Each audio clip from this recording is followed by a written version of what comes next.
কবরের প্রথম রাত কেমন হবে তা আমাদের প্রত্যেকটি মুসলমানের জানা উচিত। মানুষ মারা যাবার পর সর্বপ্রথম সে শুনতে পায় ইন্না লিল্লাহি ওয়া ইন্না ইলাইহির রাজিউন।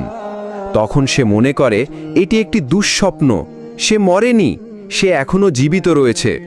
তাই সে তার পরিবারের লোকেদের বলতে থাকে, আমি মরিনি, আমি এখনো জীবিত রয়েছি। কিন্তু আফসোস, কেউ তার ডাক শুনতে পায় না। তারপর যখন তাকে কবর দেওয়া হয় এবং সবাই তাকে একা ফেলে চলে আসে, তখন মহান আল্লাহ তাআলা তার দেহে পুনরায় আত্মা ফিরিয়ে দেন। তখন সে ভাবে তার খারাপ স্বপ্ন শেষ হয়ে গেছে, এখন সে ঘুম থেকে জেগে উঠেছে। তাই সে আল্লাহর কাছে কৃতজ্ঞতা আদায় করে।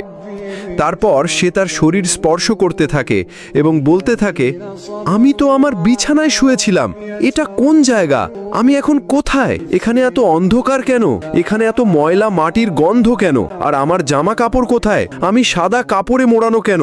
তখন তার আর বুঝতে বাকি থাকে না যে সে সত্যিই মারা গেছে। তারপরই শুরু হয় তার কবরের প্রথম রাত।